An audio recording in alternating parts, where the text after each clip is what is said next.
Fottu be John be Fatima. Kamɓe ma ɓe huwoɓe kungiya balla ɓi Adama on bana ma. Ɓe fuɗɗi huwugo kungiya balla ɓi Adama kamɓe ma. Kala mo huwinta kungiya balla ɓi Adama fu huwowo balla ɓi Adama on. Ko balloɓe ɓe huwata dow yiɗe ɓernde maɓɓe huwowo je wakkati seɗɗa be nanta huwoɓe dow wakkati feere. Ko ɓuri bote dow kuugal maɓɓe kanjum woni ɓe tabbita ɓe naunai jamaje ɓe ballata. Yimɓe woni nder gure ɗo nasti nder ɓilla usannaɗu masibu ko tawi ɓe ko ummol hakkilo. Woɓɓe feere bana rewɓe, ɓikkoi be yimɓe wondi be jiju wona nder bonanda fottugo be nyamol neɗɗaku ko newniri woɓɓe feere. John be Fatima dole jokkita be komoi nder gure man be maunitare. Huwoɓe balla ɓi Adama kusata bote feere dow jamaje ɓe ballata. To ɓe waɗi ɓe naunai jamaje, ɓe wonnai gondal ko woni hakkunde maɓɓe be jamaje mai, nden bo ɓe wawai tampugo kuuɗe maɓɓe. Ngam man ɗume on Fatima be John andata? Huwoɓe balla ɓi Adama bana John be Fatima ɗo dow mangu feere, bana mauɗo hakkilinowo be kuuɗe diga nukkore feere nder leydi. John ɗo mari bauɗe gam duuɓi maako, jawdi, andal, mangu be nanta jinsu maako. Bana kautowo yimɓe gure diga asli gure man. Fatima fu ɗon mari mangu. Jamaje ɗo laara mo ɗo arda kuuɗe balla mo ɗo huwa kombi huwoɓe balla man feere, nde mo ɗo hokka bayanuji dow kare be kuuɗe balla, wonan ko gonga on ko na gonga ba. Joɗoɓe gure tabitini dow huwoɓe balla ɓi Adama ɗo hakkila be laaɓi kujeji man be ballaji man. Nder jambu woore joɗoɓe gure ɗo ɗon mari laawol seɗɗa dow keɓol kujeji to, ngam ɗo yimɓe wawai nanugo ɓe wi'ata a'a dow kala ko ɗume ko John be Fatima yami ɓe. Ɓe wawai hulugo to ɓe wi a'a ngam ɓe be iyalu maɓɓe keɓata balla man. Dole John be Fatima hakkila be bauɗe ko yimɓe ɗo numa ɗo ɓe mari, ta ɓe meɗa Yaamugo Nedɗaku bauɗe maɓɓe. Huwoɓe balla ɓi Adama nyaman neɗɗaku bauɗe maɓɓe dow laabi ɗuɗɗum. Nder laabi ko ɓuri hollugo kanjum woni hedi dolere dow Jeenu be nyamol neɗɗaku. Dolere dow Jeenu kanjum on to goɗɗo wati neɗɗo feere yardini mo o ɓuri cambe ngam nasta nder kuugal Jeenu.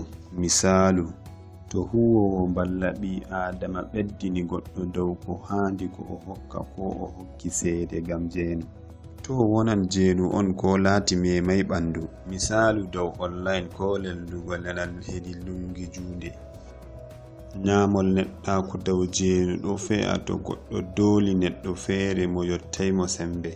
Nasta nder kuuɗe Jeenu laatai be yardan maako. Misalu to huwowo balla ɓi Adama doli goɗɗo feere yara hunduko maako, ko nasta nder kuuɗe Jeenu be maɓɓe ngam balla hollita huwowo balla ɓi Adama bana ma. John be Fatima den bo resi jamaje be gonɓe nder hasaru nder kisɗam.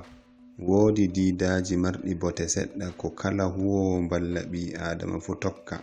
Huwoɓe kuugal balla ɓi Adama fu dole jokkita jamaje be wakkati kuugal be ɓawo kuugal fu. Dolere dow Jeenu be nyamol neɗɗaku ɗo nyama neɗɗaku yimɓe be huwoɓe balla ɓi Adama hani balla bo faɗɗa. Accai huwoɓe balla ɓi Adama wonda gondal Jeenu be komoi mo woni les duuɓi 18 ko to ɗum harminai ha nder leddi mai. Soinde andugo duuɓi goɗɗo na hujja on ko nanata ba. Accai huwoɓe balla ɓi Adama yoɓa Jeenu, ha fahin ɓe wailata kuugal kare ko balla ko sawra dow man. Accai huwoɓe balla ɓi Adama joɗa gondal Jeenu be kala mo jaɓata balla fu, koda mo ɗo yiɗi.